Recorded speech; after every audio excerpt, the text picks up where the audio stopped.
If you're subscribed to ZoneFlix News, you know how much we love diving into the worlds of books and movies here, especially those filled with fantasy. So, it's finally time to delve into the magical world of Narnia. And to kick things off, we're starting with one of Narnia's most beloved characters, Queen Lucy the Valiant, known in the human world as Lucy Pevensie. Join us as we uncover details about her story that you didn't see in the movies. Lucy Pevensie was born in Finchley, Greater London, in 1932, as the youngest of four. At the end of summer 1940, when Lucy was 8, London was brutally bombed. To protect the population, especially children, the government evacuated hundreds of thousands from urban areas to the safer countryside. Professor Diggory Kirke, who opened his large rural home to evacuated children, took in Lucy and her siblings. During her stay at the mansion, Lucy made an astonishing discovery: a magical wardrobe that transported her to another dimension, the world of Narnia. On her first adventure, she met a faun named Tumnus near a lonely lamppost, a key symbol located in Narnia's north. Initially, Tumnus was supposed to capture her, but he changed his mind and helped her return home safely through the wardrobe. Unbeknownst to Lucy, her brother Edmund had also secretly entered Narnia and returned without being noticed.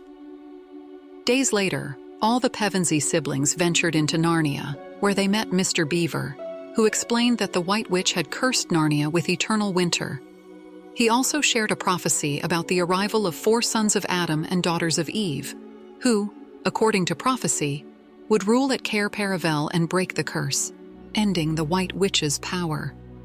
After Edmund slipped away to join the White Witch and betray his siblings, Mr. Beaver took it upon himself to guide Lucy and the others to the camp where Aslan awaited, near the legendary stone table. Along the way, the children received a surprising visit from Father Christmas, who gave them special gifts. Lucy was gifted a dagger and a magical cordial, made from the juice of fire flowers gathered in the mountains of the sun, with the power to heal. Eventually, Lucy and her siblings reached the stone table, where they had the honor of meeting the majestic lion Aslan for the first time. While staying at the camp near the stone table, Lucy and Susan silently snuck out one night and witnessed Aslan's death at the hands of the White Witch. At dawn, the sisters also saw Aslan's miraculous return to life. Revitalized, he invited them onto his back, carrying them to the White Witch's now deserted courtyard, where he began reviving the stone statues she had cursed. Then Aslan led everyone to the battlefield in Baruna, where Lucy, along with the others, fought bravely in the first battle of Baruna.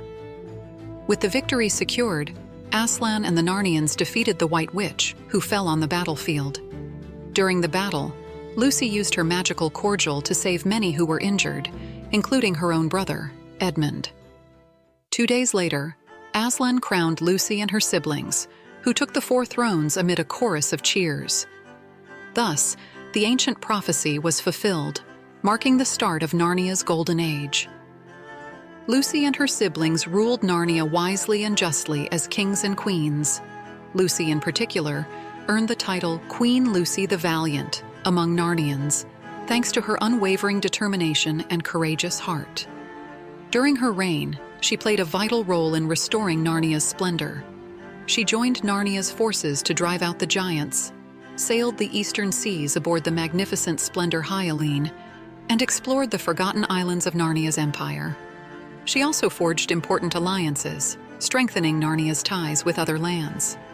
14 years later, while her siblings were on other missions, Queen Lucy remained at Cair Paravel, tending to the kingdom's internal affairs. However, she soon received urgent news. The Calormene army was advancing north, planning a surprise attack on Archenland. In response, Lucy swiftly mobilized Narnia's forces and led them to Anard, where they met the enemy in a fierce battle to defend Archenland. In the battle, Queen Lucy showed her bravery by joining the archers, who provided essential support to the Narnian army. Under her leadership, Narnia's troops triumphed, and Prince Rabadash was captured and brought to justice on the battlefield. Although many sought harsh punishment for the prince's actions, it was Lucy who, with great wisdom, advocated for mercy. Despite Rabadash's stubborn refusal to accept a more lenient sentence, that day, Queen Lucy the Valiant demonstrated to 3 nations what it means to be a true leader: just, resolute, compassionate, and wise. Less than a year later, King Peter returned victorious from his campaign against the giants of the north, and Lucy and Edmund also returned after their successful defense of Archenland. For the first time in a long while, the 4 monarchs of Narnia were reunited at their home in Cair Paravel, allowing them a well-earned rest. Later on, the 4 kings and queens set off on an adventure after hearing rumors of a rare white stag sighted in the northern woods. Legend said that whoever caught it would be granted a wish. Lucy and her siblings followed the stag through Lantern Waste, where they stumbled upon an iron post that seemed vaguely familiar.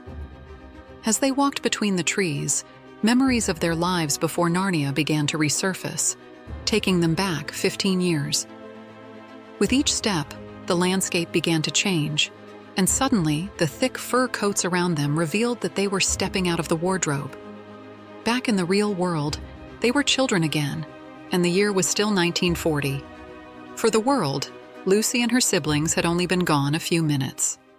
A year later, in late August or early September of 1941, Lucy and her siblings were at a train station, ready to board their trains to boarding school. For Lucy, it would be her first time away from home, and her nervous stomach was quickly replaced by a strange pulling sensation, something her siblings also felt. In the blink of an eye, the 4 were transported back to Narnia. But this time, hundreds of years had passed since their last visit. Upon returning, they found the ruins of Cair Paravel and discovered a secret chamber with their gifts from Father Christmas, although Lucy's dagger was missing. They soon learned that the Telmarines had invaded Narnia, and the usurper Miraz had seized the throne. His nephew, Prince Caspian, had used Susan's horn to summon them and restore the kingdom. Lucy and her siblings, along with Trumpkin, headed to Aslan's house to meet Caspian, but got lost due to the changed landscape. Although Lucy saw Aslan and wanted to follow him, her siblings didn't believe her until Aslan appeared in their dreams that night, guiding them. At dawn, everyone could see him and greeted him warmly. While the others went to meet Caspian, Lucy and Susan stayed with Aslan, joining in a strange celebration with magical creatures. The next morning, Aslan woke Lucy again, and this time the entire group set off for Baruna. There, Aslan destroyed a bridge, freeing the river god and summoning children and an elderly woman, inviting them to leave their lives behind and follow him. At Aslan's house, they found that the War of Liberation had ended, and the Telmarines had surrendered to Caspian and his allies. Lucy used her cordial to heal several lives, including Repicheep's. After Caspian's coronation, Aslan created a portal for the Telmarines to return to Earth peacefully, also sending Lucy and her siblings back, concluding their second journey to Narnia, and the last for Peter and Susan. They reappeared in the train station, still in 1941. Less than a year later, Lucy spent her summer holidays with her aunt and uncle, joined by Edmund. During their stay, she and her cousin Eustace, along with Edmund, were transported to Narnia once more. This journey would mark Lucy's final time in that magical world. Transported to the Eastern Ocean, Lucy, Eustace, and Edmund were rescued by the Dawn Treader, captained by King Caspian and his crew, including Repicheep. Throughout their voyage, they explored various islands, including the Lone Islands, where Lucy was captured and enslaved but later rescued by Caspian. On Dragon Island, she used her cordial to ease Eustace's pain after he was transformed into a dragon.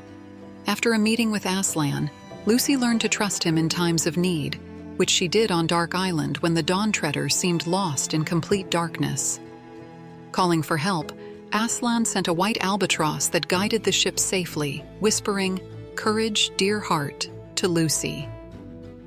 Days later, they reached Ramandu's island, where they found the 3 lost lords, met Ramandu and his daughter, who would later marry Caspian, and enjoyed a feast at Aslan's table. The next day, Lucy set off with Caspian, Edmund, Eustace, and Reepicheep to the world's end. They sailed past water creature kingdoms and across the lily-covered silver sea until they reached the world's edge. There, they walked along the shore and met a lamb who transformed into Aslan, who told Lucy her time in Narnia was over. For the next 7 years, Lucy led a normal life, attending school and returning home during holidays. In 1949, she met with the 7 friends of Narnia to reminisce about their days in that world. Shortly after, Lucy, Eustace, Jill, Polly, and Diggory suffered a tragic train accident that ended their lives. So in 1949, at just 17, Lucy's life in our world came to an end. But her story did not end there.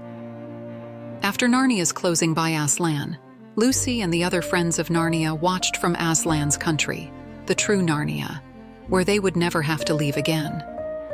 And so, Lucy the Valiant began a new chapter as Narnia's forever queen. Let me know in the comments what other topics you'd like to see covered on the channel, and remember, if you enjoy this type of video, the best way to support me is by leaving a like, subscribing, and turning on the notification bell. See you in the next video.